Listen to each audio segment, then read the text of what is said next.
Meeting of Monday, January 25th, 2016. Can we have the roll call, please? Council and Board Member DeRosset. Here. Council and Board Member Lane. Here. Vice Mayor and Vice Chair Klein. Here. Council and Board Member Rhino. Here. Mayor and Chairman Vieira. Here.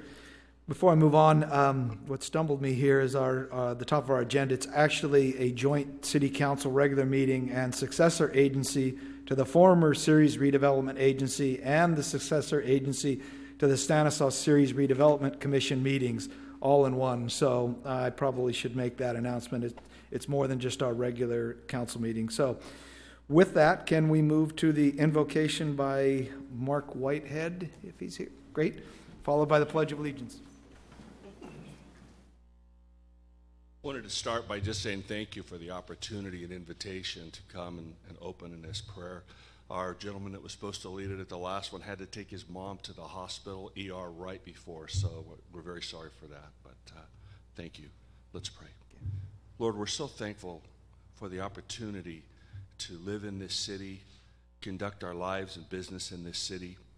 We ask now, God, that you would give wisdom to all of the decisions that is made here. Pray that there's good discussion, good discovery, and that everything that is done for the better of those who live here.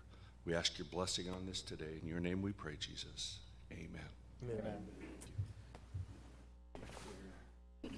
I pledge allegiance to the flag of the United States of America and to the republic for which it stands, one nation, under God, indivisible, with liberty and justice for all. Thank you, Chaplain. We have no presentations this evening. Citizens' communication to council on matters not included on the agenda. While the City Council welcomes and encourages participation in City Council meetings, adopted rules allow no more than 5 minutes for expression of non-agenda items. Matters under the jurisdiction of the City Council and not on the posted agenda may be addressed by the general public. However, California law prohibits the City Council from taking action on any matter which is not on the posted agenda unless it is determined to be an emergency by the City Council. Citizens are entitled to address the City Council on any agenda item subject to the 5-minute provision. At this time, is there anyone in the audience that would like to speak on a non-agenda item? If so, please come forth and state your name.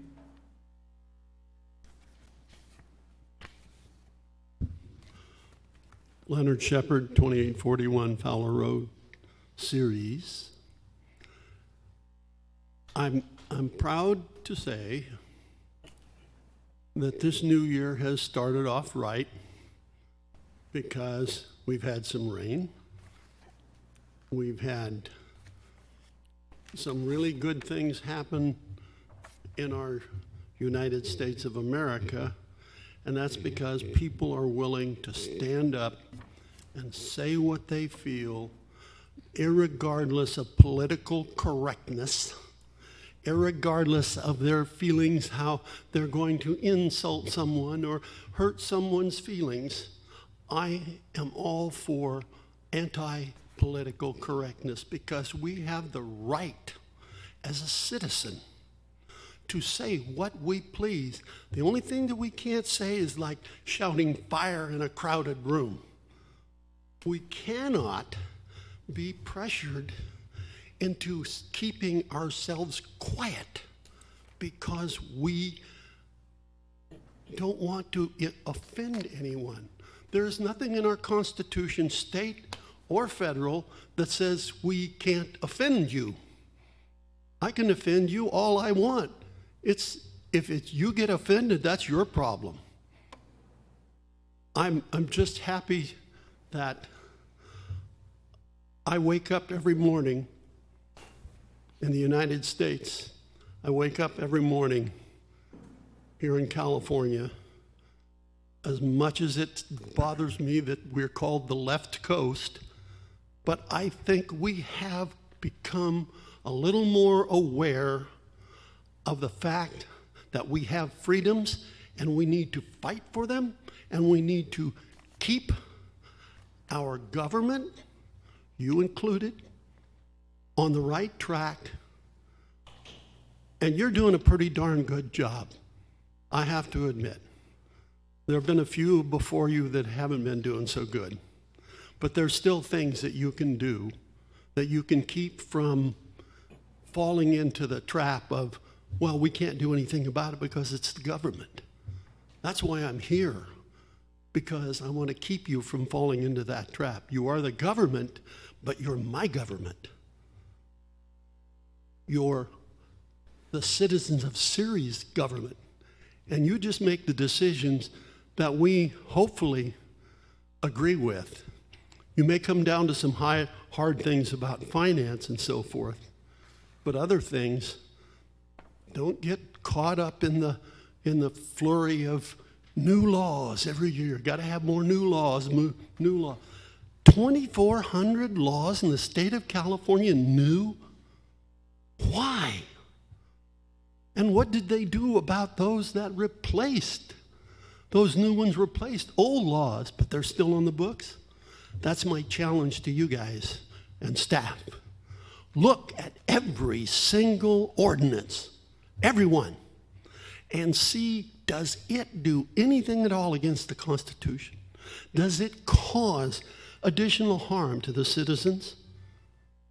Not because 2 or 3 people complained and they wanted a law to make something illegal, but because you, as the city council, have looked and scrutinized it and seen that it hurts no one.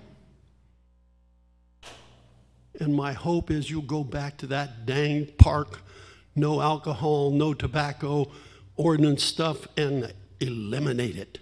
And give people the right to enjoy themselves in the parks that they own. Thank you. Thank you, Mr. Shepherd. Anyone else? Okay, with that, we will move on. We have no appointments to boards and commissions. Conflict of interest declaration. Is there anyone on the council that would like to declare a conflict of interest on any of the consent calendar items or public hearing or new business? Okay, hearing none, we will move on to the consent calendar. All matters listed on the consent calendar are considered routine in nature and will be enacted by a single motion unless otherwise requested by an individual council member or the public for special consideration.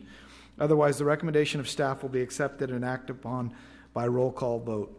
At this time, is there anyone on the council that would like a consent calendar item pulled for further discussion? Okay, anyone in the audience? Okay, I'll bring it back to the council for direction. Move to adopt 1, 2, 3, A, 4, 5, A, B, C, D, 6, 7, 8, 9, 10, and 11. Second. Okay, we have a motion and a second. Can we have the roll call, please? Council and Board Member DeRosa, Yes. Council and Board Member Lane, Yes. Vice Mayor and Vice Chair Klein, Yes. Council and Board Member Rhino, Yes. Mayor and Chairman Vieira. Yes, Motion passes 5-0. thank you. We have no unfinished business this evening. Public hearing, we have 2. First is item number 12, resolution number 2016-08, and resolution number 2016-09, adopting the negative declaration prepared for the 2015 City of Ceres Parks and Recreation Master Plan and approving the corresponding 2015 Parks and Recreation Master Plan for the entire City of Ceres area. Mr. Jordan? Good evening, Mayor, Council. Before we deny the 2 declarations, resolutions that you've just spoke of, Mayor, the current City of Ceres Council strategic plan incorporates several areas, including infrastructure. The 5th goal of this category is to prepare a parks master plan, which will include bike paths, pedestrian paths, along with plans for future parks. Currently, we've submitted this through Planning Commission with their review and comments, and tonight I'd like to introduce our consultant, Chad Kennedy from Odell Engineering, to give you kind of a background and history of what we've gone through in our outreach program for this master plan. Chad?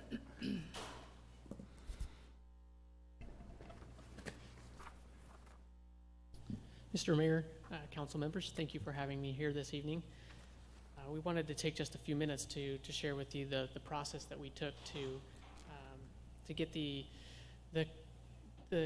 community involved in this process and share with you what our recommendations were. So I'll walk you through this presentation.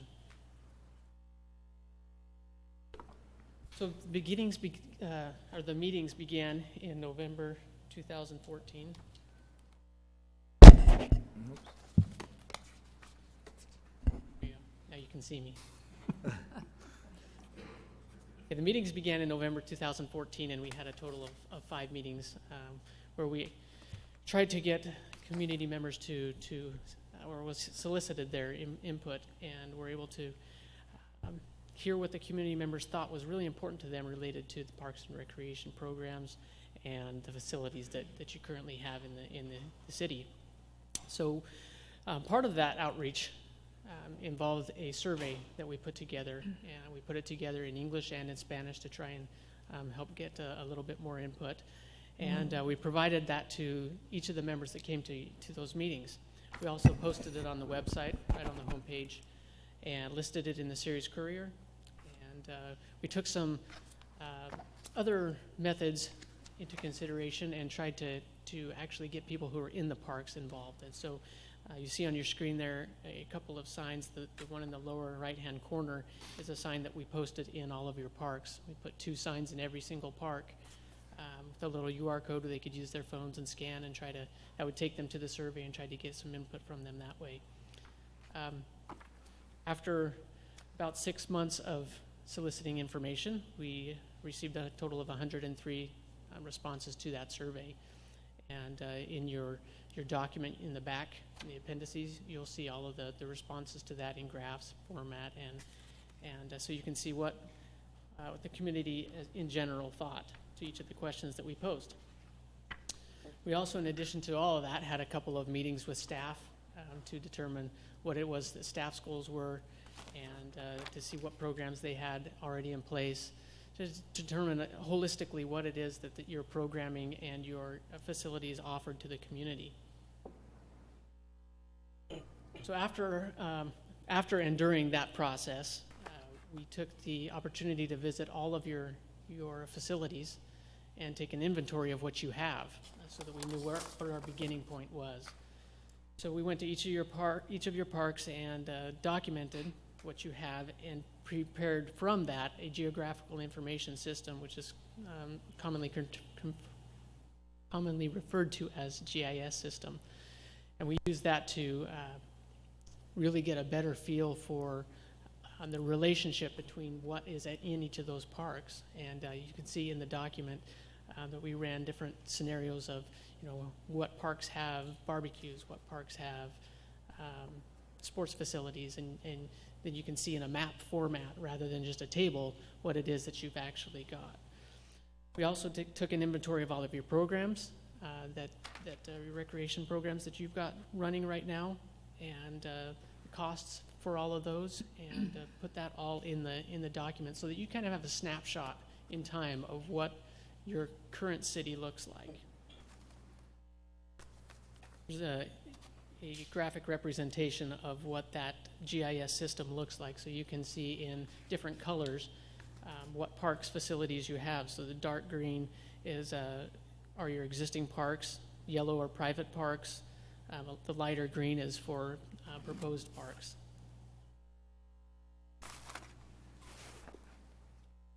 Next step we took was to look at the cities and the communities in your area, in the local region, and see how you compared to them.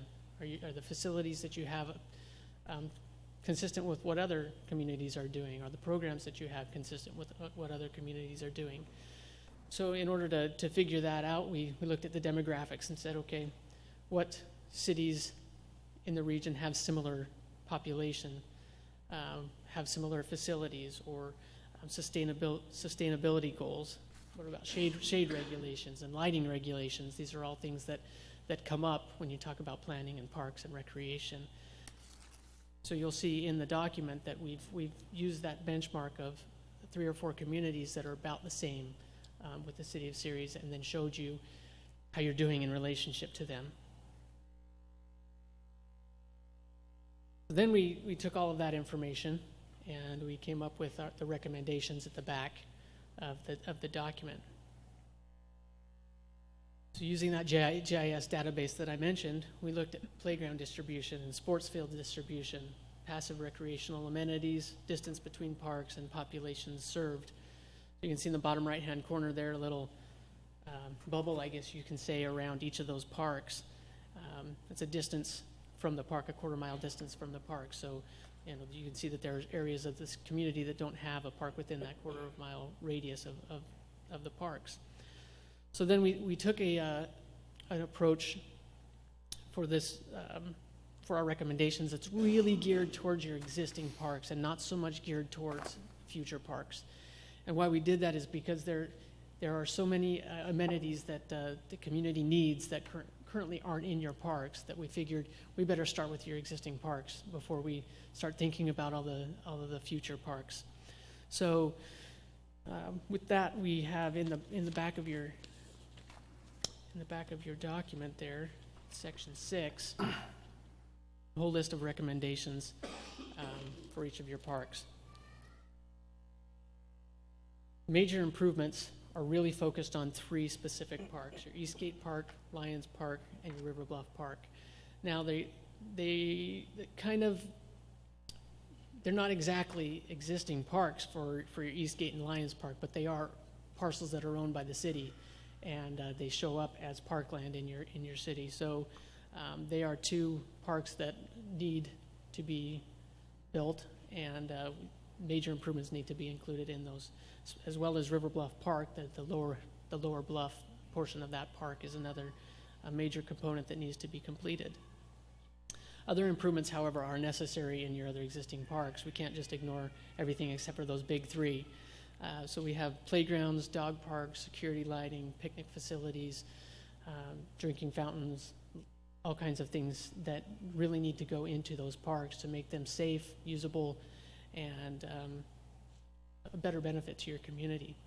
So on page, I can get to that real quickly here, page 70 of your document, that's where you'll see most of those other improvements listed in a table format of what we think is appropriate for each of those community parks.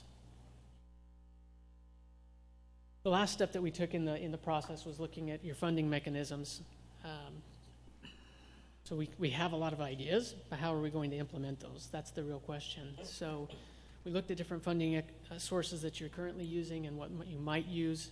You have existing development funds and existing maintenance funds that you're currently using to forward any development of new parks, and as well as maintaining all of the systems and the recreation programs that you currently have in place.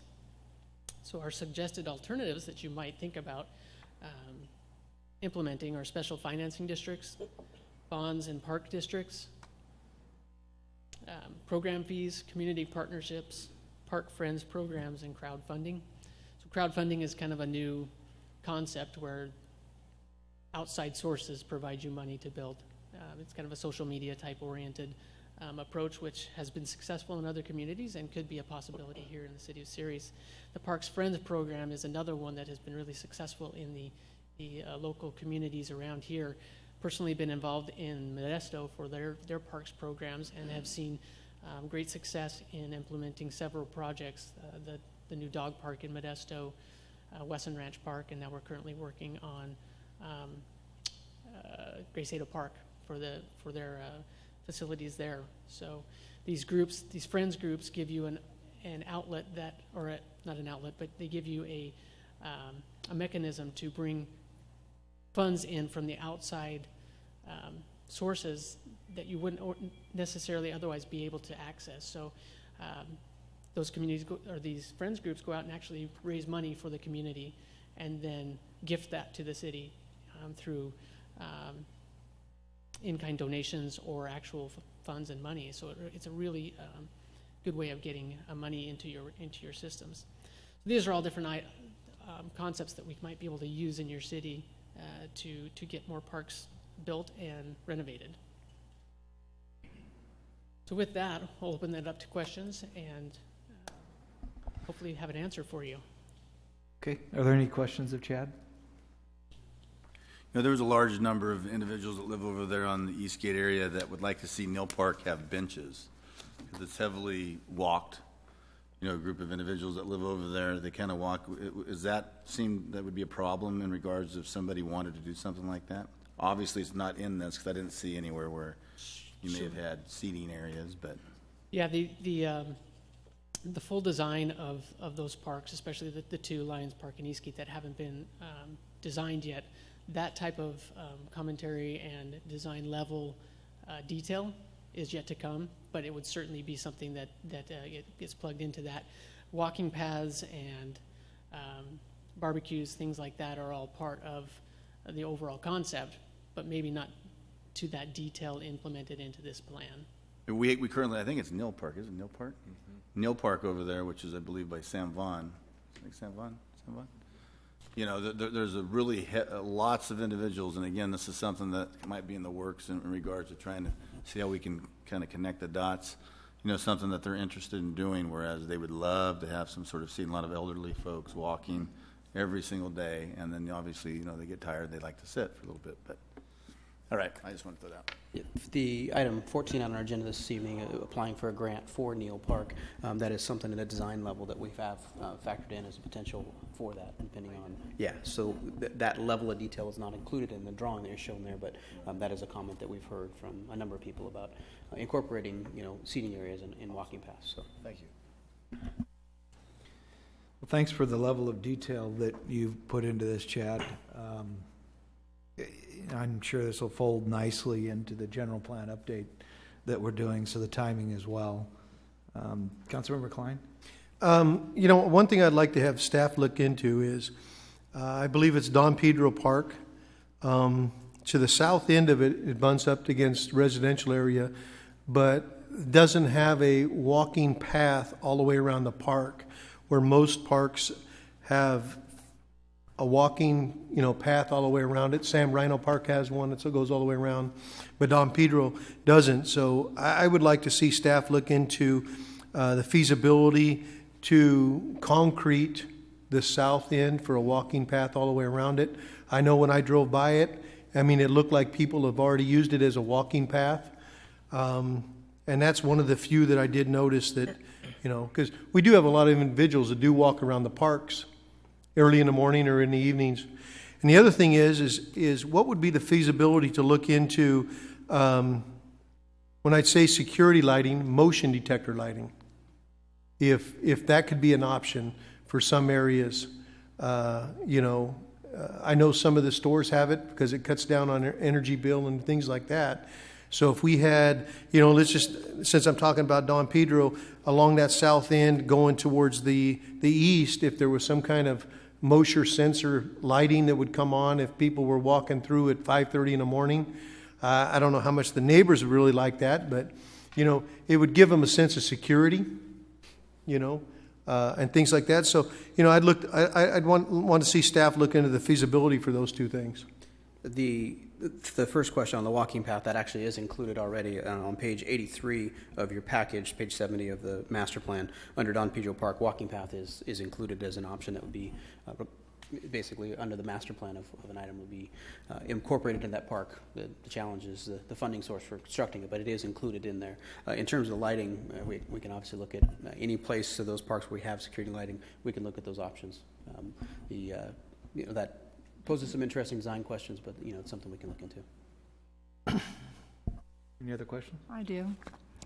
Chad, on 6.2, the recommended park typology for consideration in the general plan update, when it describes the different parks, under neighborhood parks, I don't see where it includes a dog park, but I think previously in the report it said that a dog park would be in a neighborhood park. And then also for the community park, I think I had read where it mentioned exercise stations for adults, but I don't see that in the community park on page 71. The dog park, there are, if you look at, one question at a time, I guess if you look at the page 60, where did we go? Page 68. There's a dog park suggested there for one of the city-owned parcels, as well as a dog park at Neal Park. It's been addressed in those two sections rather than in the recommended other city park amenities. Well, no, I'm talking about the park typology for the general plan update. It doesn't need to be included in that. When you look at the description of the different parks and it spells out all the things that you've talked about previously that would be included, but those two items are not listed. 6.2. Sure. I just noticed it. I mean, I know you had talked about it, but when it's talking about the general plan updated and it talked about everything else, I thought it should be included there as well. It could be included into the description there for clarity, yes. And then on 6.3, recommended distribution of improvements to existing parks. And I don't see the dog park or exercise stations listed on distribution of improvements to existing parks.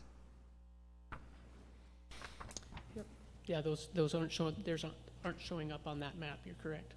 But should they be shown? They should be. Okay. Yes. I have a couple more.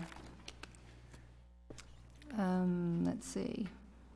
And I know at the Planning Commission meeting, they made the recommendation that the dog park be located at Neal rather than over on Railroad. But it doesn't show on this because that was just a recommendation, correct?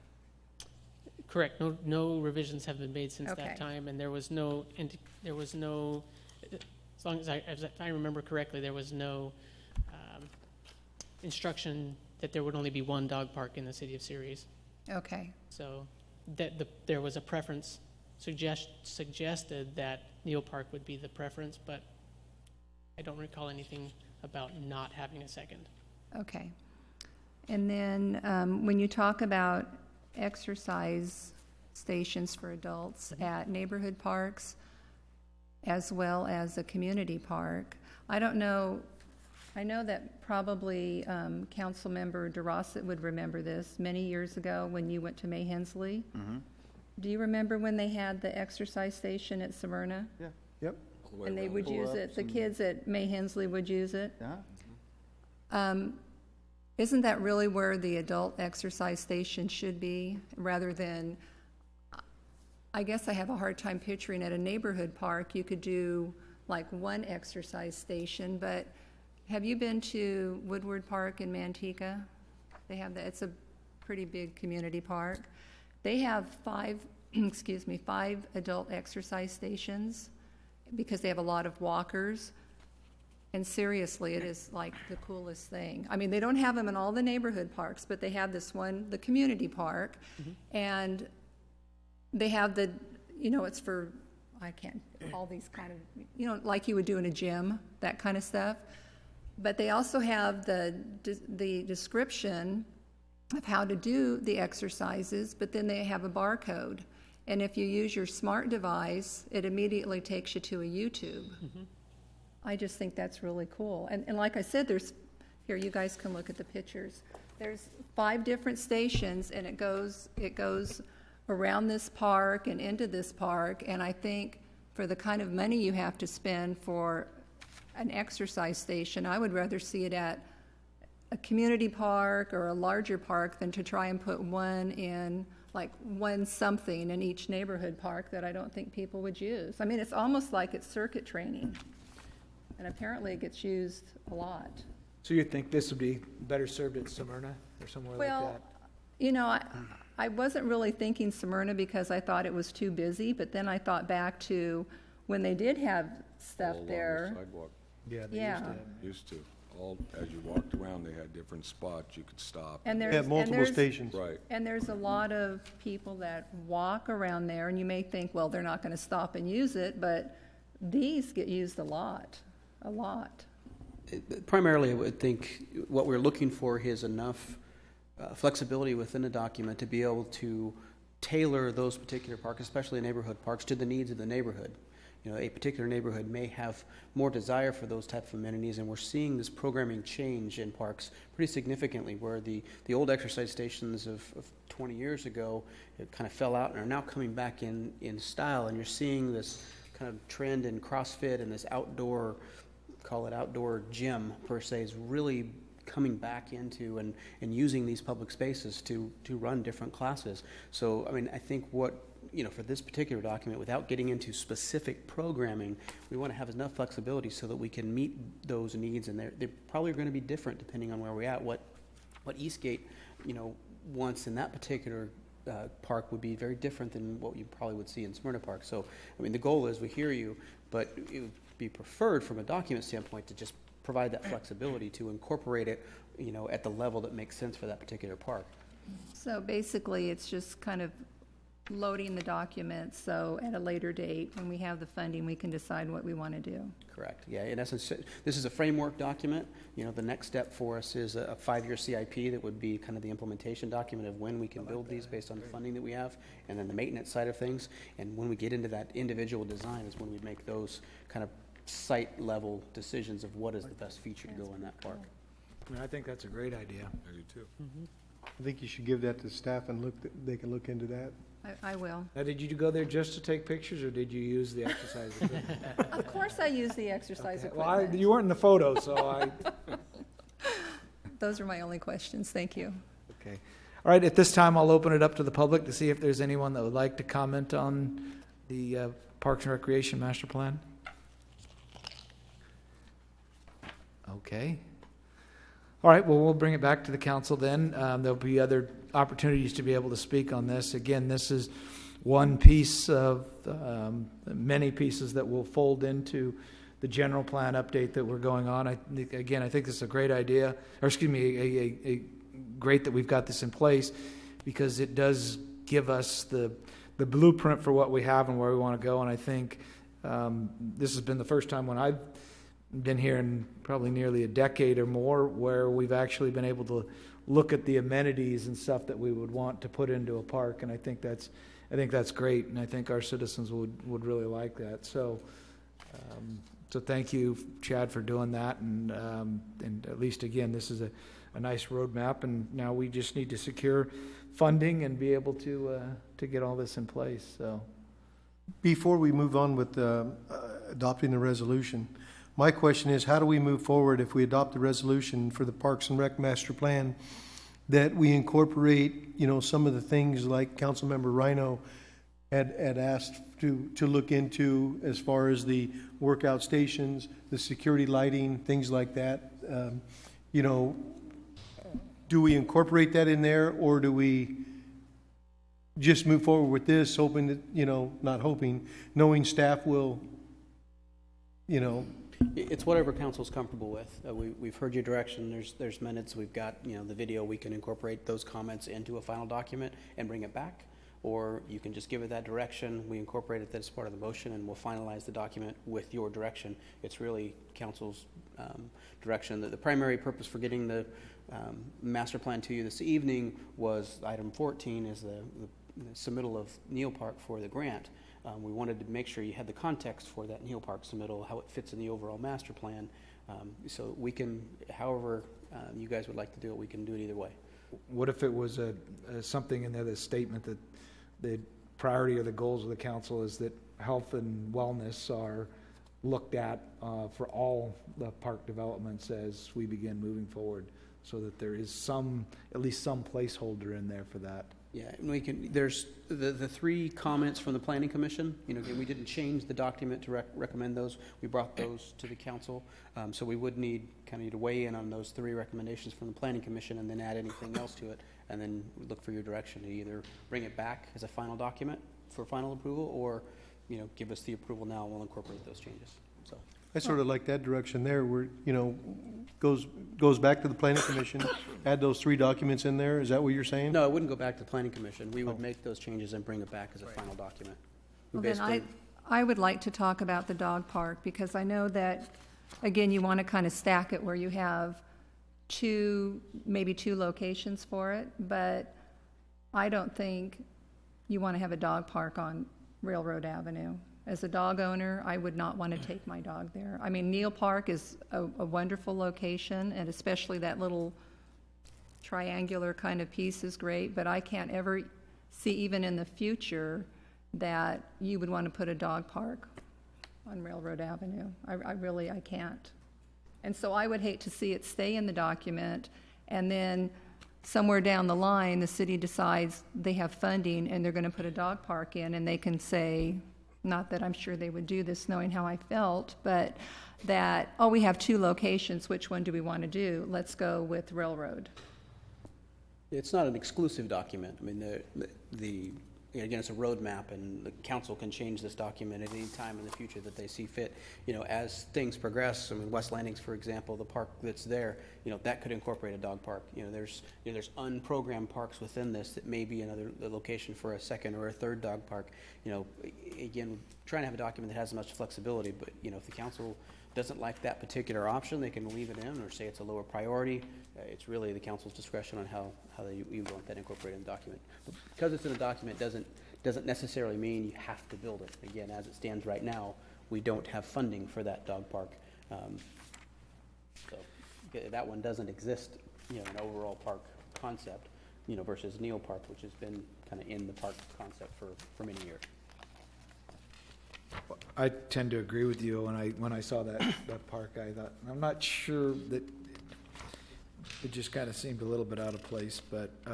But the dog park at Neal Park on that triangular, I don't think it's out of place. Oh, no, I think I'm not it's- talking about Neil. Yeah. talking about Railroad. Railroad. Oh, here's Neal, right here. So, well, I guess there's 2 ways we can do this. We could adopt it as is, or we could send it back to them to make modifications that we'd like and bring it back to us with those modifications. I'm more inclined to think that's probably the better course of action. Send it back to them, and Yeah. I agree. Well, if there's a time factor, I'm not sure if there is, but No. There's not a timing issue. Okay. That would work. You could, I guess, just to make sure from the park grant application, approve the negative deck. That might be the cleaner route. The first resolution, at least saying the environmental. Tom Hallinan, City Attorney, do you see any issue with, I think that might be cleaner from that grant application. I would recommend you approve the first resolution, and then you could send the other substantive issues back for the second.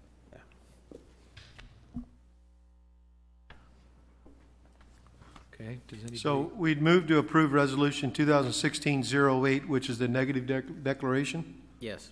Okay. Second. Okay, we have a motion, a second, before I call for the roll. Is there any other discussion on this? Okay, can we have the roll call, please? Council and Board Member DeRossett, Yes. Council and Board Member Lane, Yes. Vice Mayor and Vice Chair Klein, Yes. Council and Board Member Rhino, yes. Mayor and Chairman Vieira. Yes. Motion passes 5-0. Now with that, I would like to see that the next resolution, we just send it back to staff, incorporate some of the changes we've talked about as far as the Neal Park with the dog park, right? Yes. Yes. The exercise equipment and things like that, and the security lighting, and see what we can do as far as added those part to the amenities. And I think we have to address the Planning Commission, their Correct. recommendations. Of the 3 planning commissions, the first one, the dog park at Neal Park, that's consistent with what you just indicated. The second condition was the verbiage to change encourage to shall for an annual report.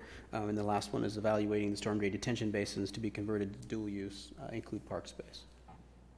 So the planning commission on that third item asked for staff and the council to consider looking at existing smaller detention basins, primarily in the north area of town, a little older subdivisions, to see if there's a possibility of converting some of those uses into park space and have somewhat of a dual use in those smaller basins. Somewhat of a challenge logistically and financially, but at the same time, we can incorporate that as a goal to investigate further without getting into real detailed analysis. Or again, we can do that detailed analysis and bring it back. Look for your direction. So dual use, meaning basically you got your retention basin. I've seen some of this, I think, Yeah. over in. Most of our larger parks are done that way. So Neal Park, for example, is a Right. dual use basin, right? It's a retention. That's done on the larger scale when your parks are in the 5-acre range. We generally don't do that when you get down into the smaller basins, which are sized really for a subdivision, right? So 100 houses, you've got what ends up being 2 or 3 lots as your storm drain basin for that 100 lots.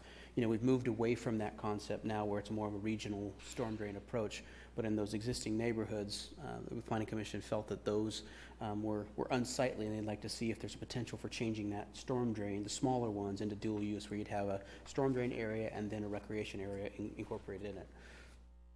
I've seen some of that real smaller stuff over in Los Banos area.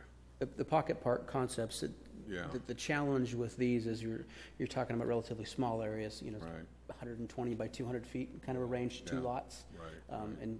And it has a primary purpose, and it's full of water, Right. you know, with rain years like this. So trying to incorporate both of those uses is challenging, but, you know, again, we can look into it if the council would like us to.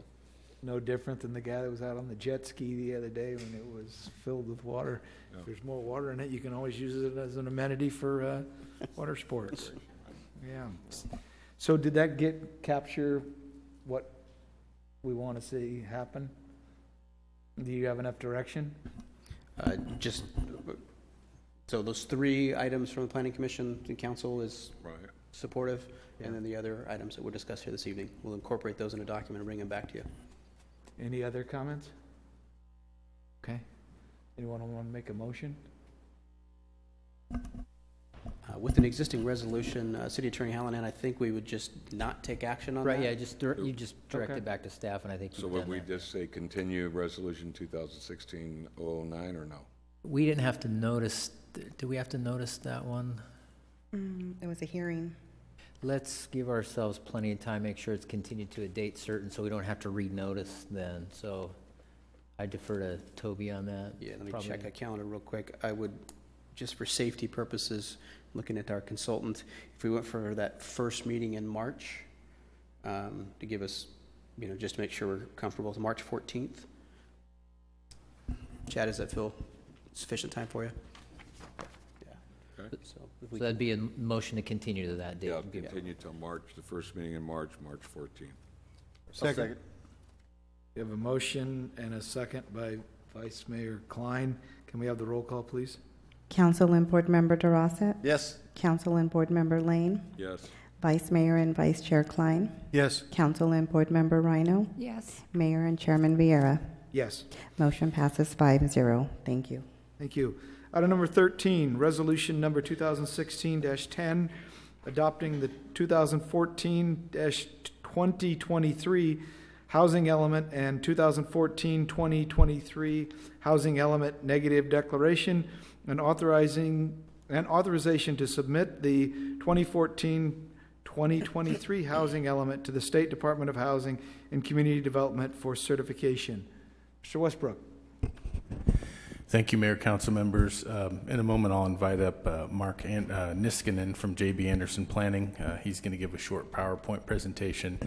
So this is the fifth cycle housing element. As we've discussed in the past over various council meetings, state law change with Senate Bill 375 a few years back, allowing housing elements to be adopted on a 9-year cycle in lieu of a 5-year planning cycle. So what's required for the jurisdictions that were due to complete their housing element update by December 31st of 2015. They have up to 120 days after that date to adopt their elements to qualify for that 9-year planning period.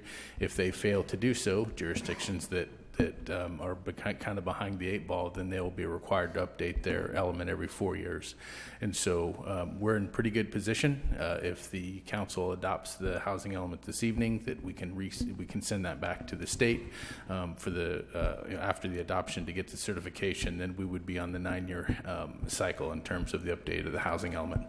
So with that, I'll invite Mark up to give a short presentation, and then we will answer any questions that you may have at the conclusion. Thank you, Tom. Good evening, Mayor Vieira, members of the council. Like Tom said, my name is Mark Niskanen with J.B. Anderson Land Use Planning, and I can't figure out how to get this thing down.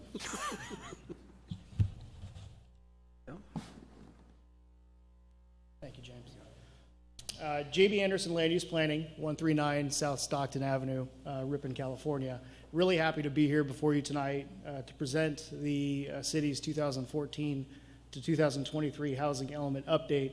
As Tom said, I do have a brief presentation I'd like to go through the requirements of the housing element, the contents, the city's regional housing needs allocation that was adopted by StanCog in 2014, the city's ability to address that regional housing need, and then conclude my presentation with some technical updates we've made to the housing element document, followed by the action taken by the Planning Commission and next steps.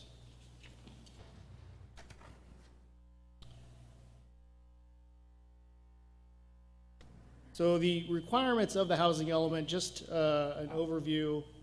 It is one of the 7 state mandated elements of your general plan. So just as you have a land use element and a circulation element and other elements, you also have a housing element. There are a couple of items that do distinguish the housing element from other elements of the city's general plan. And as Tom noted in his presentation, the first item is the housing element is the only element of your general plan that requires a periodic and scheduled update. For example, the last housing element that was adopted by the council in 2012 considered a planning period of 2014 to 2019. 2009 to 2014.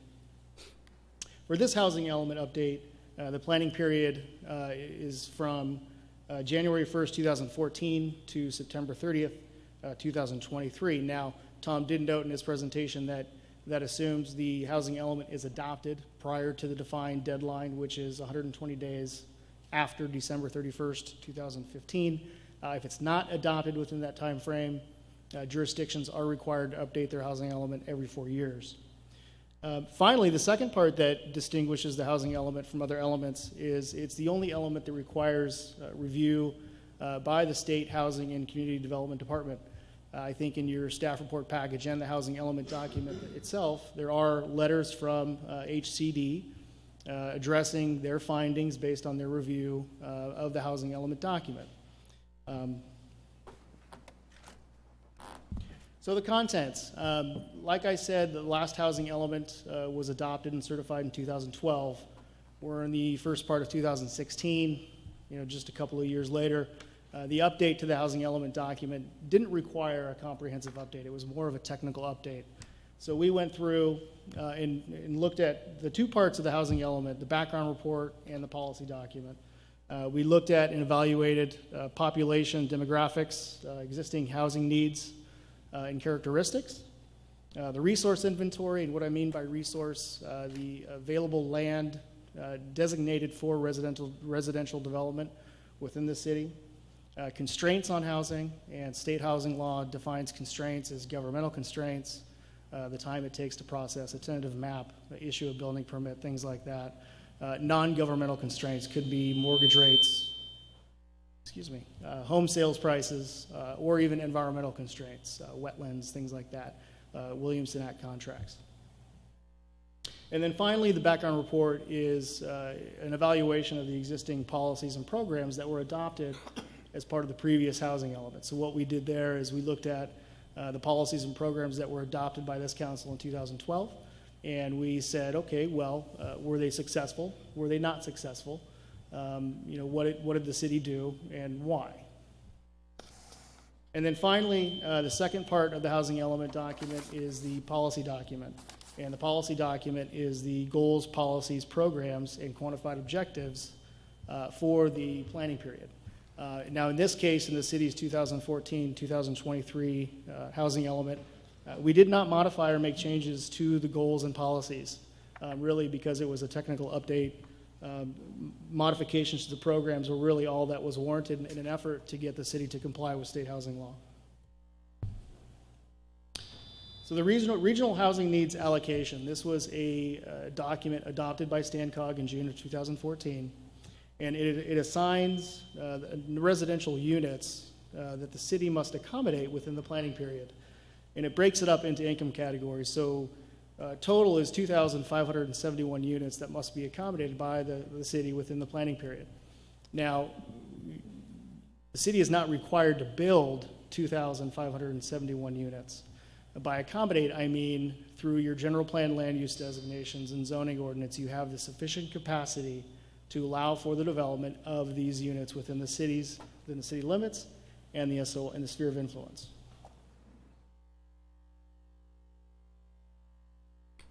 So the city's ability to address the regional housing needs, we looked at the list of current and approved projects within the city.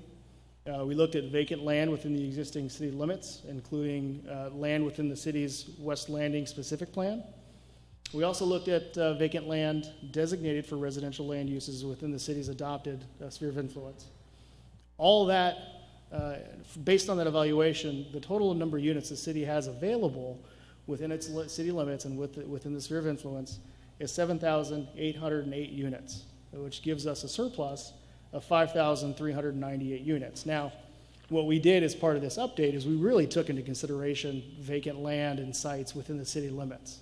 And we feel that we're at a point where we can provide the capacity to address the regional housing needs within the city limits and not necessarily take in land from the city's sphere of influence. So like I said, through the update process, there was some technical.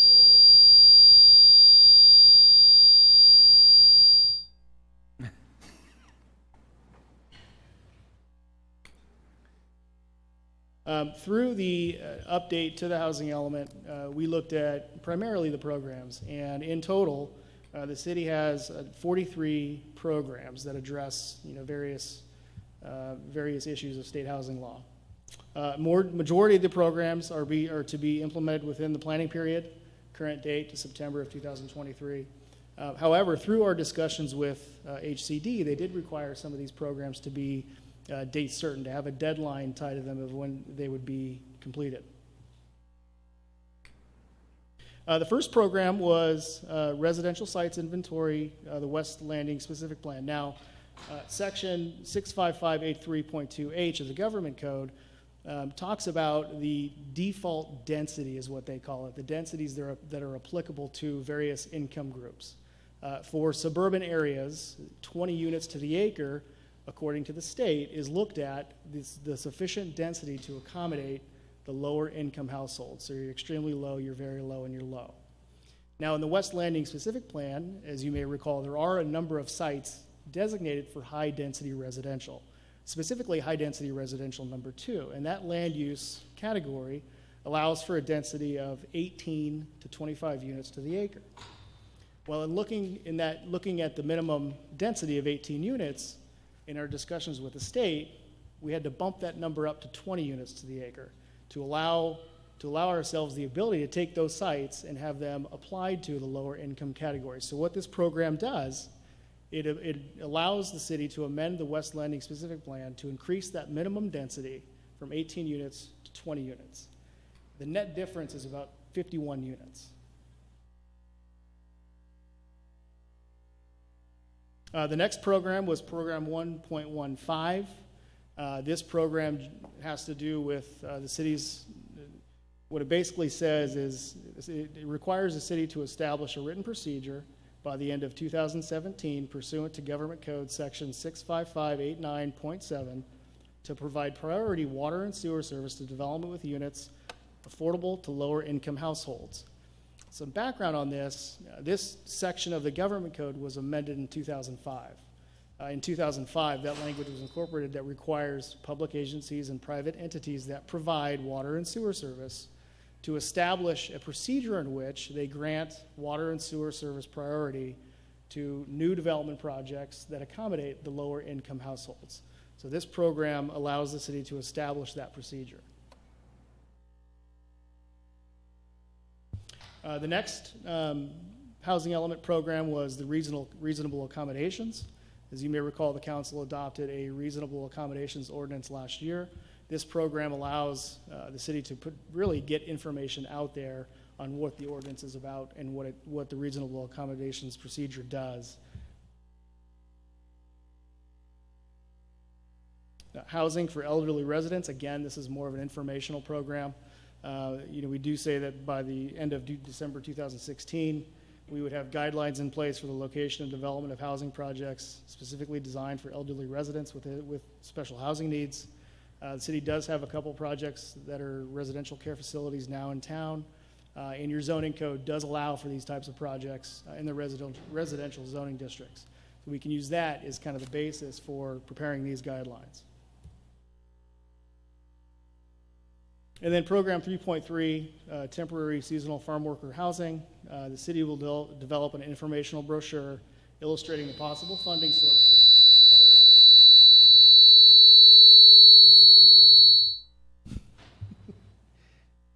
The city will develop an informational brochure illustrating the possible funding sources and other city incentives for the development of farm worker housing, and provide this brochure at the city hall and on the city's website. Really, it's an informational item. Finally, Planning Commission hearing, next steps. The Planning Commission did hold a public hearing on December 21st, and by a vote of 3-1-1, there was a commissioner absent. They did recommend to the City Council adoption of the 2014-2023 housing element and negative declaration. And then finally, upon City Council adoption of the housing element, we would immediately send a copy up to the State Housing and Community Development Department for certification. And at this point, we feel very comfortable it will be certified. We do have a letter that's in your staff report that suggests that we are now in compliance with state law, and if once adopted, it will be certified. That concludes my presentation. I'm more than happy to try and answer your questions. Thank you, Mark. I just had a couple of questions for you. I know we addressed it when I first got here, but I thought I'd go on the record. Could you explain to me exactly what it means to provide priority water and sewer service? I mean, maybe that's not for you, maybe it's for Tom, but walk me through how that would work. How do we provide priority water and sewer service? This was something that Mark and I, during our review with HCD, kind of debated back and forth. There's many communities within the state of California that have certain limits on the number of permits that they would issue each year. Ceres is not one of those communities. We have projects that come in, whether it's commercial, industrial, residential, we can get them entitled, and they have priority to, or they have rights to connect to our water and sewer system. And so the difficulty becomes is because we don't have constraints, how do we create a policy? If there was ever a circumstance, maybe through an order from the state of California or issues with our treatment plant, we've got to have something in place that says if we have an affordable housing project that's in the pipeline and something else comes before it and perhaps leapfrogs it through the entitlement process, that there still has to be some reservation for the affordable housing project to get some priority to those water and sewer capacities. I think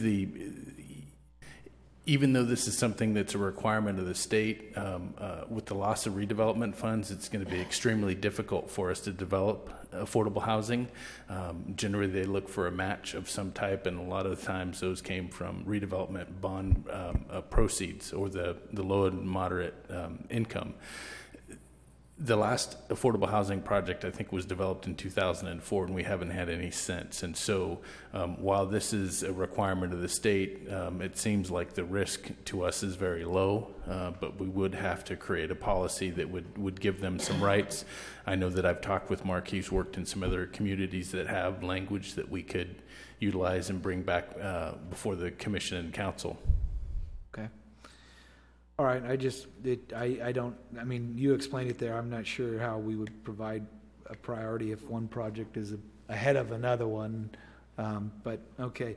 The next question I have is the state funding the development of these informational brochures? No, we'll be doing that. Okay, so are we doing it for all types of housing? Because to me, it seems awfully singulatory in nature if we're only going to do it for seasonal farm worker housing and reasonable accommodation. Why I might agree with reasonable accommodation. Why does the state say it just has to be for that one and not for all of our programs that we have? That's a good question. I think that as part of this is a promotion of those types of programs. I don't think that for a single family you really need that promotion, and so it's just getting something that we can put in the kiosk at the front counter and advertise it. Yeah, I know the answer to the question. I was just asking. I would, Mark, if we put in there that we'll develop the brochures upon state funding. Would that be all right? For all housing product? I don't think that would be okay in the state's eyes. Well, I think don't that- care what the state wants. I mean, I don't like this statement in the first place, but, and again, I'm not putting you on the spot, but, you know, my motion is going to be upon state funding for all the city's housing product. And we'll have a brochure that talks about all of the housing product, not just the seasonal farm worker housing. I mean, talk about, you know, not being able to speak your mind, you know, but the political thing. I mean, the reality is we have all sorts of housing. Why do we just need to have brochure on one specific area? You make a valid point, absolutely, and you have all types of housing, and you have all types of housing programs. So you have the home funds, the Begin program, all of which have brochures available to residents that want to possibly explore these programs. So really, it's no different than that. We have all those brochures now? They're on our website. Okay. Okay. All right, I've said my piece, so anyone else have any comments? Table 1-3 on page 19. I would like to have it revised where it says race and ethnicity.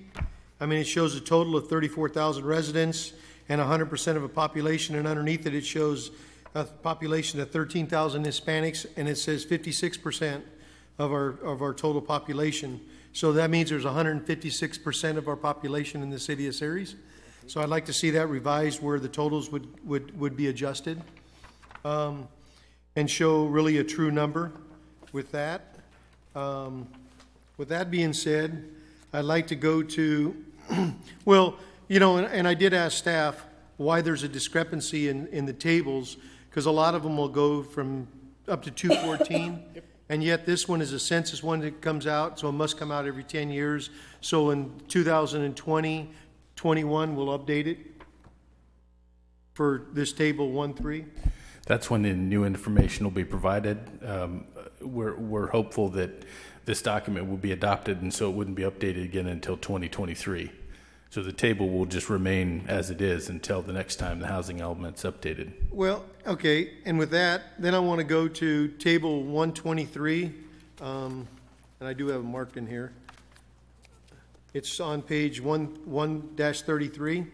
It says basically what the fair rent price is for, you know, city of Ceres. And then you look at table 122 next to it, and it tells you how you can meet extremely low income household and very low income household for their rent modification.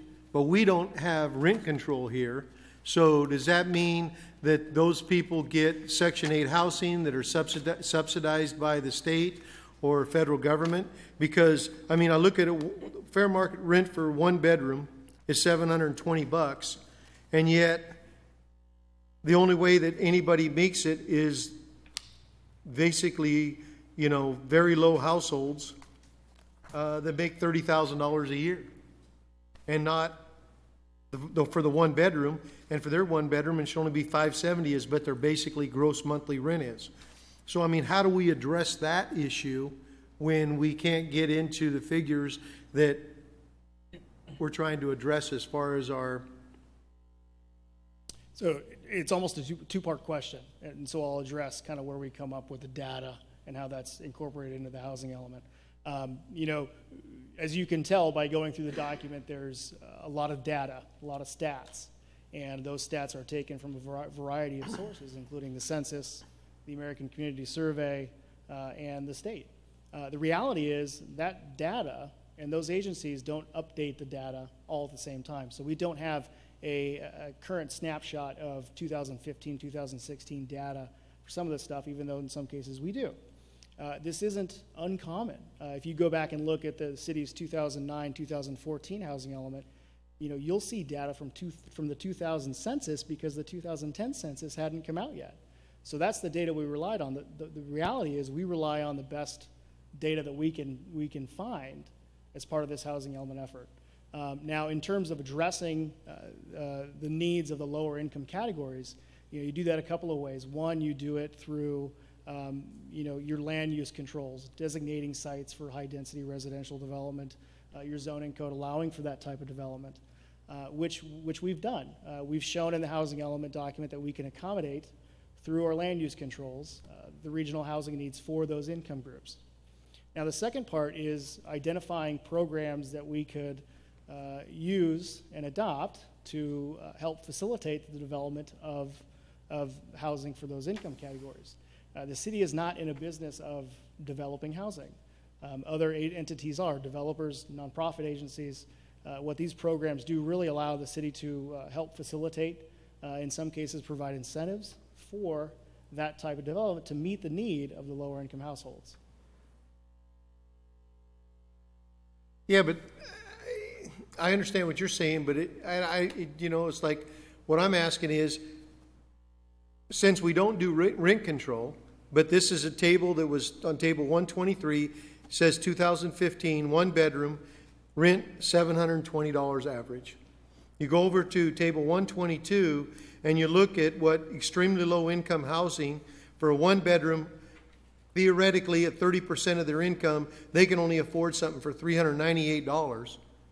Okay? We don't do rent control. Is this because now they would go to a program where they would get Section 8 subsidy, things like that, to offset, 300 and some odd, dollars? Is this how we meet our table by doing this thing?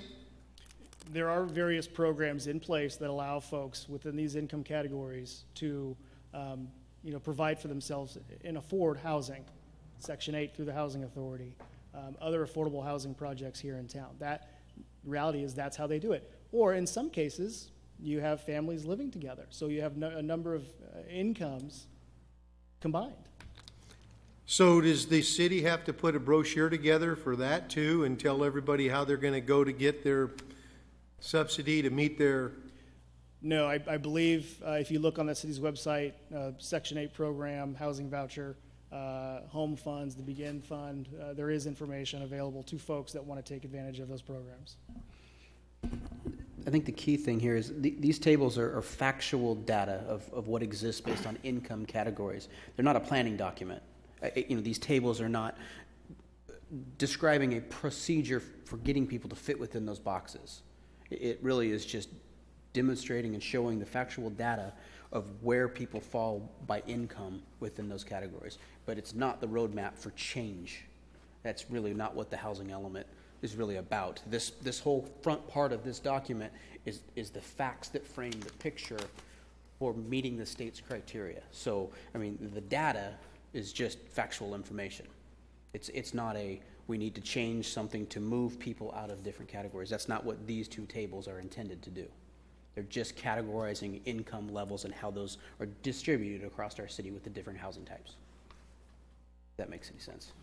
I understand what you're saying, but then, for me, my understanding is, we're saying we have extremely, low-income housing available, and we have, all these housing available, but then you look at the rent, and it's like we really don't have those available.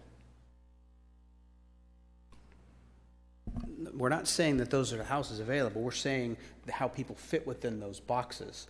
Because the market drives what the cost of housing is, not necessarily because what just mentioned, we don't have those type of rent controls. The market drives that condition, so you're kind of comparing two different functions. These are tables based on income, and the costs are really market driven. So it's really a mixture of two things. Okay. Any more questions before I open it up for the public?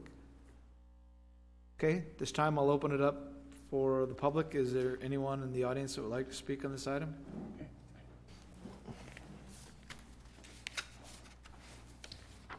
Cooper Condit. I'm a planning commissioner with the city of Ceres, and as you guys know, planning commission voted on this document last month and passed it 3-1-1. As the only member who voted no, I feel the need to present the minority opinion to you tonight.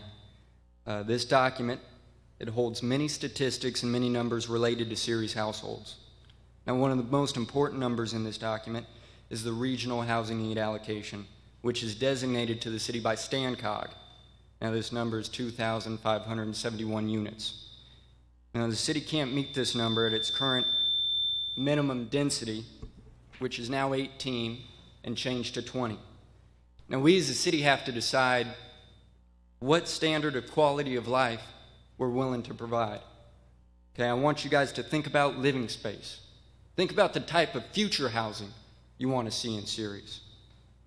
Like all of the council, I live in Ceres, and I want to make Ceres a better place for future generations. Along with this increase in units comes the policy of smaller lot sizes. And we have to ask ourselves if pushing homes closer together is really good for our town. Now, the citizens of Ceres, they don't benefit from cramming houses together and straining public services and schools. We have to think about the impact that will have on the communities, the traffic, and the people that live in those communities. And we can't look only optimistically when we set standards and implement programs such as these. We have to be realistic and look at all the future impacts they will have. Now, another concern that was discussed during the meeting was the housing conditions and problems that the people of Ceres are currently facing. A survey of Ceres housing conditions has not been taken since 1990. I wasn't even born.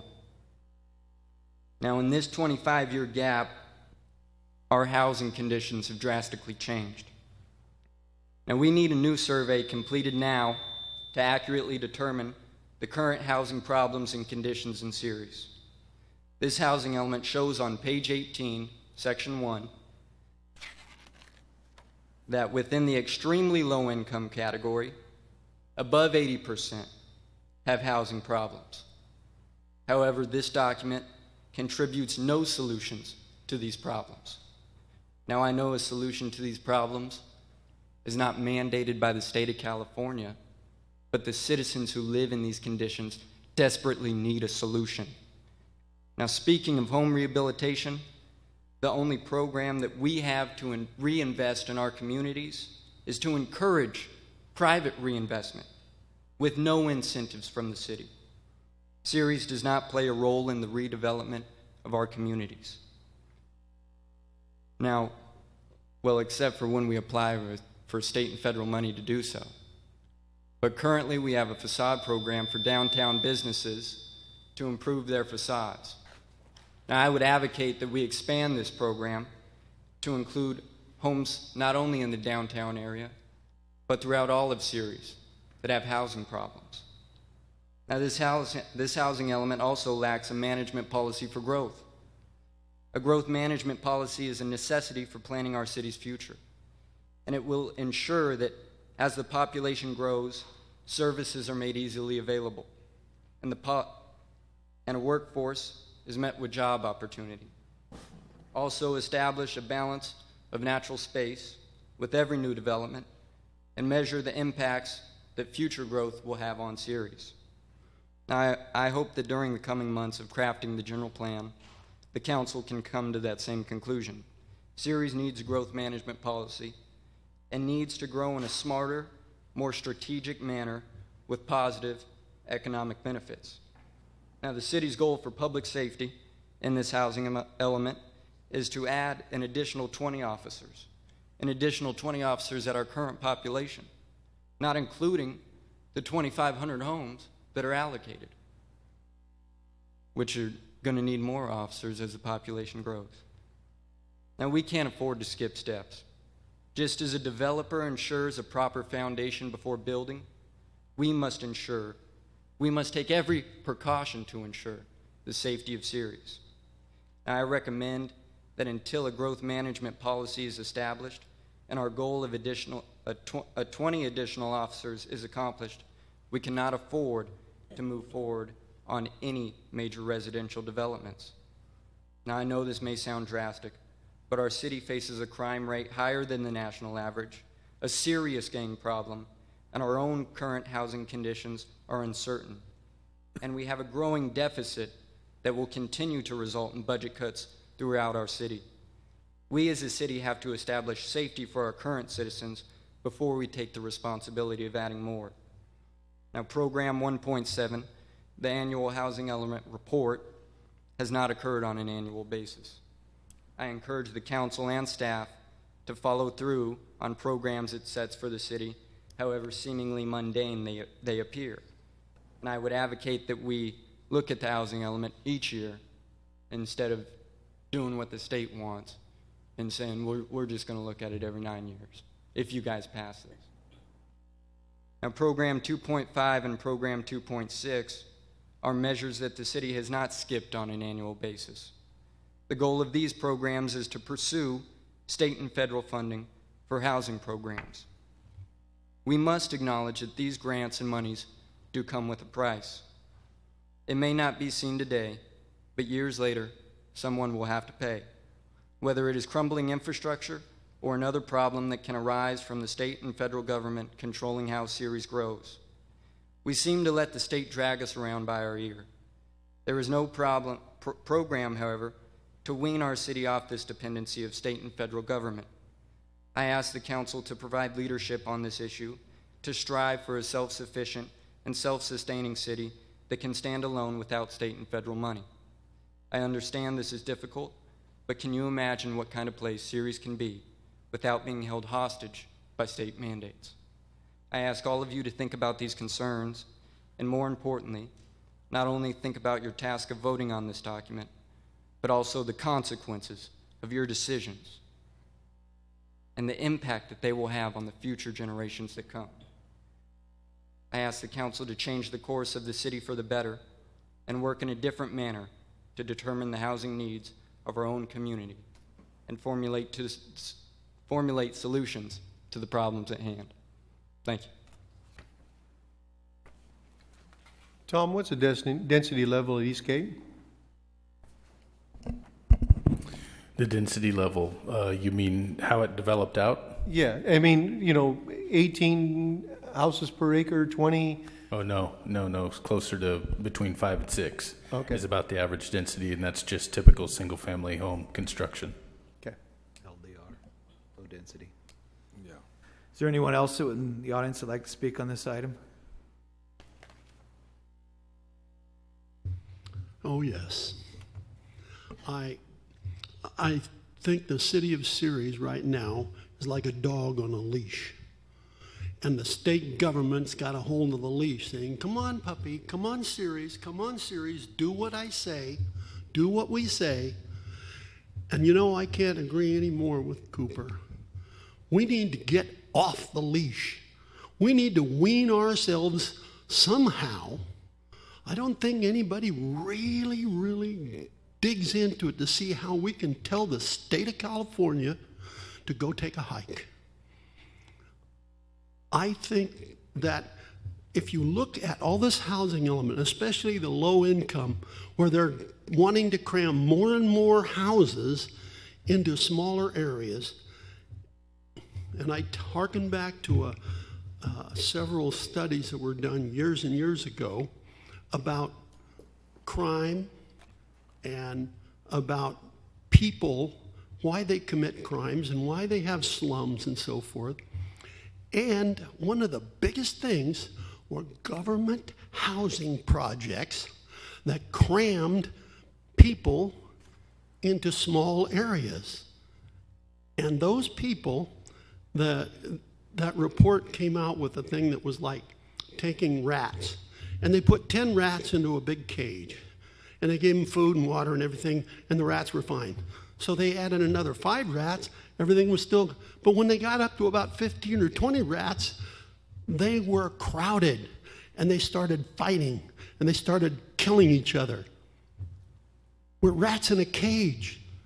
The state of California is wanting to make our cage smaller. We want more people in Ceres. When I came to Ceres, let's see, can anybody tell me 1993, what was the population? I think it was just under 30,000. That was about 10,000 too many, was my book. Because I come from a small town in the San Joaquin Valley. I saw that town grow from 8,000, and now it's up to about 45, 50,000 people, the town of Sanger. And it has crime problems, it has housing problems, it has growth problems, and I don't see any fix. And I think that's what we're looking at in Ceres if we keep going the way we are. I'm not a politician and I'm not an economist, but I can certainly see that the more you grow, the more you need for services. Every single solitary person you add to the population of this city costs money more than they can bring in. You have to provide police. Come on now, 20 officers. That's not going to do for when the city grows to, as some people want, 50, 60, 70, 80,000 people. We're already understaffed. That 20 isn't even going to bring us up to where we really need to be. Fire officers, fire equipment, fire stations, we're understaffed for what we've got right now. When we do planning, let's not plan for something out there in the future and then go for it unless we go for the infrastructure to support that, what we have in our eyes for the future in population. We do not need any more rats in the cage. We do not need any more houses in Ceres. Sorry, state of California, we can't afford you. We cannot, as a city, and I defy anybody to tell me where that money is going to come from, because you're not going to get any more out of the tax base because the people can't afford it because they're already broke. And I don't want, I'm not a fan of consultants, I can tell you, Mark. Not a fan of consultants because all I see this doing is telling you powder puff stuff. Give us solutions, not possibilities. And I think that the solutions have to come from here and from the staff and from the citizens, and we don't need to pay any money out to somebody else. We got a lot of people in this city who are qualified, not by the state standards or anything else, but by their brain power to come up with ideas to help Ceres grow. But not just grow, but grow in economy, not in people. Grow in abilities, not in people. And let's stop being a blasted bedroom community and a stop-off for the Bay Area. Let's try to encourage people to stay here, spend here, live here. Anyone else that would like to speak on this item? Okay, I'll bring it back to the council for direction or action. I want to say a couple things because it seems like that we're always at this point in time, and I hope I word this correctly. Because we all decided, let me put my glasses on, I have some notes here. We all decided that we wanted to do the general plan update. When, Toby, was that? Can you recall off the top of your head? The decision was to move forward was made last year as part of the inclusion in the budget. Did the Planning Commission have anything to do with that at all? Did we ever go to the Planning Commission? No, that was a council decision. It was a council decision. You know, and so here we go. We spent all this time. We spent all this money. We want to have a great blueprint, maybe something like not these duplexes on Whitmore Avenue that was, maybe occurred because of other council members in time. And we have to do this housing element, which we all agreed that we didn't want to do, really, hypothetically speaking, because we didn't want to be that dog on the leash, and I appreciate you spending the time. You come to these council meetings and you actually tell us exactly how you feel, and I appreciate that. But it's something we have to do. So let's not do, and I'm just saying this from an aspect because I think my analogies are bad, beating a dog with a stick. Let's not do the general plan update. I have no problem with that. Let's tell the state to say, hey, listen, we're not going to do this. We don't want to, right? I mean, it's like, okay, but do we want to do the general plan update? So you can't have one or the other because it's part of the big process here. It's one of the big elements. Is it correct?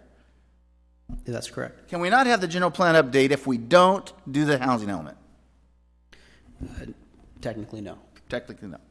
So that's what we decided. So, I mean, as a council, we're all either going to be on board and we're all going to be dialed in and getting the general plan done, or let's not waste our time. Let's not waste the people's time here in regards to having this conversation again and again and again. And I understand that, this is a document. It's almost like a blueprint. It's a little small blueprint of what's actually the big thing, which I was getting excited for. We got the workshops going on. Tom's getting those dialed in, and we got people. I'm reading the emails. People are excited. Planning commissions, individuals are excited to be there. This is something that's going to be good for the city, where we can create our own city the way we want it. Maybe there's no more houses. Maybe we don't have enough water and police services. Maybe we do in time. I don't know. That's why we're doing the general plan, correct? Maybe. Anyways, and I don't know if you guys are as frustrated as I am, but I'm just sitting here. This document, a lot of reading, a lot goes into this, a lot of time. We don't have city staff that can probably write this document, do we, Toby? So we have to have consultants. We got to have somebody help us write this. Correct. Because if we don't write it correctly, we're in trouble. And these houses that we're talking about, the 2,000, 7,000 houses, we're not going to build those houses right now. Those houses might not be built. I'll be dead. I'm 48 years old. In 30 years, I may not be here, right? Because it might be 30 years by that time it comes. So let's not get worried about it. But let's either decide that we're either going to jump on board and we're going to do the general plan, and we're dialed in, and we got support or wrong, right or wrong, right? Or let's not do it. And then we don't have to do the housing element. Anyways. Well, along those lines, Councilmember Drossett, would just like to quantify what this document is and what it is not. Okay. This document is the state's required plan or their desire to have us, if somebody like, and I probably shouldn't use Donald Trump's name, but some big wealthy individual walked into town and wanted to build houses that met our housing element, we had the plan in place that could deliver homes. It doesn't mean those homes are coming, doesn't mean those homes will ever come. It just means that it's here. There are so many other things that tie to this document. I'll give you an example. Sewer and water. You have one side of Sacramento that says you got to have this housing element ready and available. You got the other guy across the aisle that says we're not going to issue you another wastewater discharge permit. So you can't have one and the other. So I don't want to get really hung up. I mean, I get hung up on the nuances of it because, again, I don't like the state getting involved in everything. But if you want to go back to the 7,800 homes that are listed here, and again, I always go back to math. In 2005, what did we do, 150 building permits? 200? How many? Within the last kind of boom period, the maximum year was about 550 permits issued in 2005. 500. And then in the previous, when the crash started, we went a 4-year period without issuing any. And so... So what would you say on average of the last 20 years we've done? I would say it's probably anywhere from 70 to 100. So if we said 150 just to double that, we'd have 52 years before we'd get through 7,800 houses. And I'm not too hung up on this. It's Right. not going to happen for a long, long time. And I don't see anybody rushing out. And I say this now, and I probably should bite my tongue. I don't see anybody rushing out to do farm worker housing. It just doesn't pencil right now. And this all works on the law of supply and demand and the almighty dollar. And right now, there's not a developer out there that's looking to do some of this stuff. So I don't get hung up on it too much, other than, yeah, we've got to do it. Everybody has to do it. I think there's only been 1 or 2 cities in the state of California that hasn't done it, and they didn't get funding for it. You know, even if we have this, our general plan is going to guide what our development looks like, where we put it, and how we do it. So that's really the document that I'm more focused on. So, Councilmember Lane. Thank you, Mayor. Great comments. And Councilman Drossett, I also agree with your comments. Looking back at our last housing element, because I know that Chris and I have gone through a couple of these, setting up here, and they're always frustrating. It's like, you know, you just want to tell the state to just stick it. You know, why do we have to do this, right? Probably this time it's more important than any, because now we're trying to do a general plan update, and this is the first time for me, other than me at the end of it on the planning commission, when I sat there. But how did we do on our numbers? What were those numbers from our last housing element that we had to put in place? How many houses was that, and how many of those did we build? The RENA numbers, I believe, from our last housing element was about 1,800 units, Mark. Again, during that period of time, the planning period, there was very little activity in any residential construction. So I think that we had a couple of single-family permits that met the income category, maybe the above moderate, but it was a handful. So we increased it another, I don't know, 600, 700? And the difference is... Basically, they're saying 25. I know we can build up to 78, but and the difference 23, is right? the difference, Councilman Lane, is that was a 5-year planning period. So even though the number went up, so did the number of years. And this is as Mark mentioned through his presentation, the RENA numbers are allocated through a process with STANCOG. Countywide, I think we ended up at about 25,000 units, down from the first shot across the bow from HCD, which was about 38,000. So STANCOG staff negotiated that on the behalf of all the cities considerably lower. And we're at the 2,500 units is what our allocation is over that 9-year planning period. Will we build 2,500 units that fall into those income categories? No, we won't, but we have the land available to do so. Yeah, you know, it's frustrating. It is. It's frustrating. I hear what you're saying, Cooper, completely. Gone through these many times. And, you know, being led by Sacramento and on a leash, you know, I'm not led by those guys. I'm looking at the city and our general plan update. And I think that is clearly exciting for this community to be involved. These numbers are numbers. I've seen them over and over. I think this is my third one, I think, that I've gone through. But, you know, some of the language that's put in these things, it's just ridiculous. It's somebody in Sacramento making deals with somebody. Hey, we'll get you that. You know, it's everybody from one side or the other. Just like Mayor said, you know, you have this group over here saying you can't do that, and you have this group saying that you have to do it. I mean, they don't know what they're doing.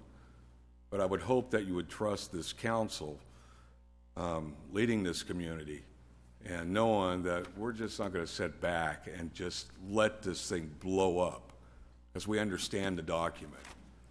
At least I do, for myself. I understand it. Do I like it? No. I never have liked housing elements. But I am excited about the general plan update. I think it should be an exciting time for this community to lead and look, the whole community can be involved and look at what we want Ceres to look like. That's the document I'm excited about, not this one. Well, this has to be.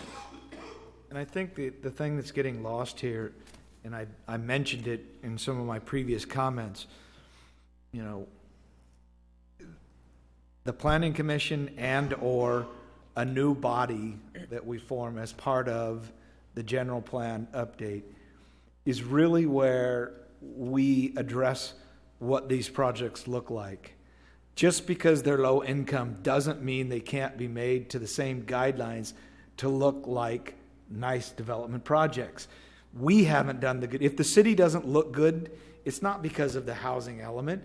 It's because we haven't, as a city, done a good job to establish development criteria for all those projects. So just because somebody comes in, and I'll use a farm worker housing, we could make those houses look really nice, but we have to put the teeth in there to be able to do that. And right now, you know, they go to the Planning Commission.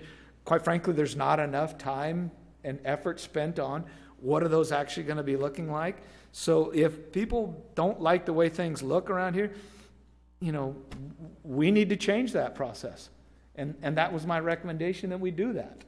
So whether it becomes the Planning Commission does more, or there is a architectural review committee or what have you, everything from landscape design to the way that the building looks like, We control that. So, again, I don't get too hung up on their numbers here. If it's looks that we're after, we're the ones that control that. Councilmember, Vice Mayor Klein? Well, I was going to piggyback on a couple of things you said, and I couldn't find the second one, but the first one I could find, and it's on page 1-48, and it's West Landing Specific Plan. West Landing Specific Plan, estimated units 3,369.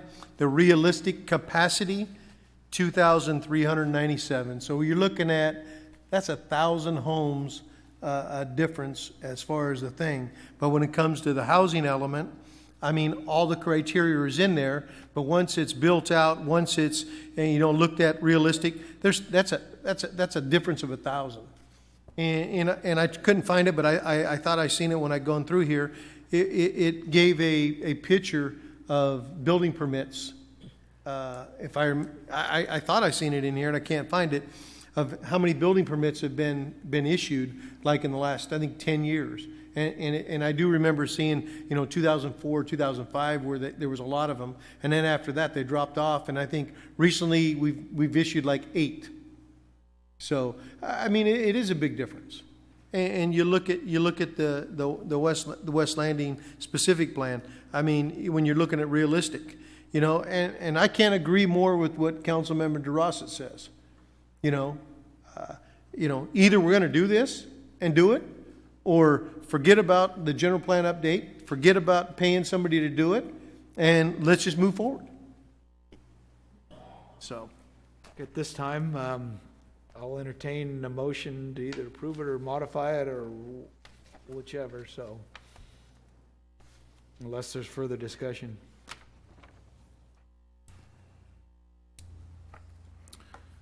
Let's see here. I move to approve Resolution 2016-10. Do we take these all at one time, or can I just roll with it?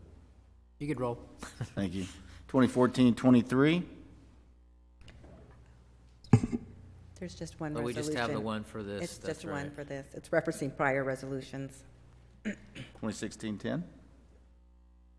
It's 2016-10. Yeah, there's only Second. one item. Yeah, it's only the one. 26. So he's made the motion. and Councilmember Rhino second. Oh, I'm sorry, I didn't hear that. Okay, so we have a motion and a second. Can we have the roll call, please? Council and Board Member DeRossett. Yes. Council and Board Member Lane. Yes. Vice Mayor and Vice Chair Klein. Yes. Council and Board Member Rhino. Yes. Mayor and Chairman Vieira. Yes. Motion passes 5-0. Thank you. Okay. Next, we'll move to new business, resolution number 2016-11, authorizing the application for grant funds for the LWCF grant program. Mr. Jordan? Thank you, Mayor, council members. Tonight, we're asking your approval for the application for this grant. This particular grant is a matching grant of 50% of our funds with federal funds. What we're trying to do is leverage as much as our PFF fees that we've been able to collect over the past several years to apply towards a new park application. In particular, the Neal Park, we've provided a layout for you since it seemed to be one of the top choices of our planning commission, and also our multiple outreach program that we had and workshops that we had with the community. Some of the amenities that the local community wanted to see in our parks was a dog park in this particular situation, and also different types of fitness activities and workout areas, if you'd say. One of the biggest successes we've had recently is our Rhino Park with our basketball court. So we've incorporated a half-court basketball court in our layout on this, which you can see with the exhibit that we provided you in your packet there. Also a tot lot or area for the younger children to play, as well as the dog park across the street. So again, we've had a lot of community interaction finally on this project, and a lot of good input, like we've heard also tonight. One of the other things, Councilman DeRosa, that we've heard is having park benches put around that walking path. So we're intending on incorporating that into the project as well. And none of this is set in stone, so all these different ideas that you've had tonight, we'd be glad to look at incorporating some of these other ideas that you have as well. But first, we need your authorization to move forward on the application so we can compete for the funds. Okay. This time, are there any questions of staff? All right, I'll open it up to the public. Does anyone would like to speak on this item? Okay, I'll bring it back to the council for direction or action. Move to adopt Resolution 2016-11. Second. We have a motion and a second. Can we have the roll call, please? Council and Board Member Duracek. Yes. Council and Board Member Lane. Yes. Vice Mayor and Vice Chair Klein. Yes. Council and Board Member Rhino. Yes. Mayor and Chairman Vieira. Yes. Motion passes 5-0. Thank you. Thank you. At this time, is there anyone on the council that would like to have an item placed on a future agenda? Okay, hearing none, we'll move to reports. I don't have anything to report, but I did want to share with you. I typically don't always do this, but I did receive in the mail a thank you, and I want to just take a minute to go ahead and read it here. This isn't so much, although it is addressed to the city council, it's as much needs to be shared with all of staff, because I think it kind of embodies what they've done. It says, "Dear Ceres City Council, the Stevenson family wishes to express our heartfelt gratitude to Linda Rhino and the entire City Council for all the effort put forth in caring for Howard's Memorial Grove. When we arrived at Howard's Grove on the morning of January 8th to display the flag, we were so impressed, delighted, and touched. It wasn't just spruced up, it was polished and marvelous. It's quite evident how much care and honor was shown. Every visitor down there will enjoy such a beauty and peace, not just our family. Thank you all very much. We are profoundly appreciative. Sincerely, the Stevenson family." So I wanted to share that, not so much for the council's benefit, but for all of the staff that may have taken time to get that area looking as nice as it was, and so I did want to share that. So thank you all for making that happen. I don't have anything else. Councilmember Rhino? Nothing to report. Vice Mayor Klein? Nothing. Councilmember Lane? Nothing. Councilmember Drossett? Nothing. All right, we'll start with Ms. Dean. Tom? Nothing to report, Mayor. Toby? Just one quick reminder, the Chamber Awards Dinner and Celebration is this Friday evening, 6 o'clock here at the Community Center. And just a housekeeping, we had originally scheduled an update on potential board up items, or how we board up vacant homes per the request of Councilmember Rhino. Timing wise, we were not able to get that accomplished for this meeting. We have rescheduled that for the second meeting in February, and we'll provide both an update for CNET and how that program is working on our code enforcement efforts, along with the discussion of the different board up material options. So that's it. You're up. Mr. Westbrook? Just a reminder, general plan update, community workshop number 1, 6 o'clock Thursday evening, right here. See you then. Thank you. Mr. Jordan? Nothing further, Mayor. Mr. Smith? Mr. Nichols? Mr. Thomas? Mr. Britton? Mr. Hallam?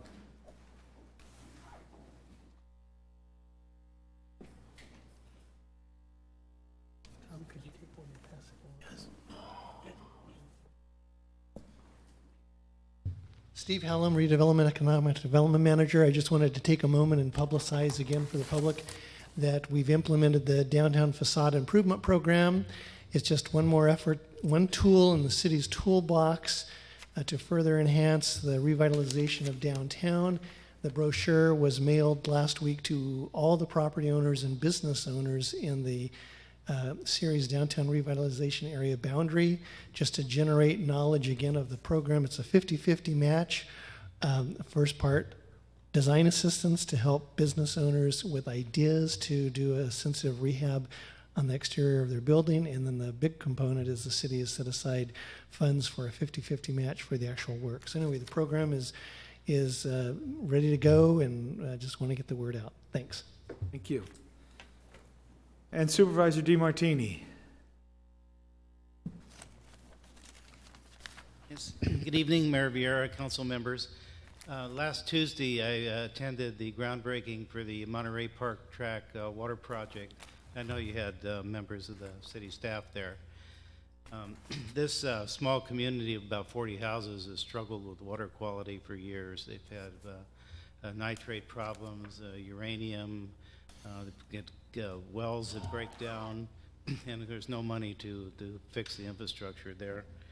So this project really was a lot of cooperation between the local entities of the community service districts, Stanislaus County, City of Ceres, and the State Water Resources Board. So the project is underway now. It was funded entirely through Prop 84, and it was about a $3 million project. And this shows, what you can do when everybody works together in a common project. I know government entities a lot of times squabble with each other a little bit, and shake their finger at each other. But I mean, in the end, when we have a good project and we can do something, we all come together for it.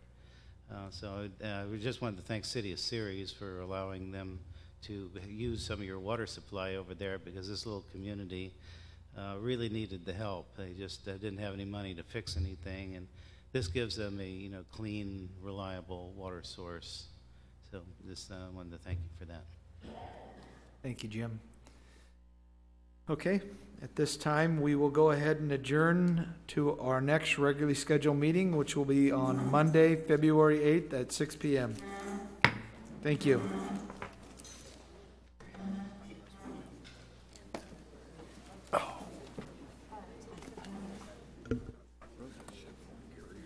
Hmm?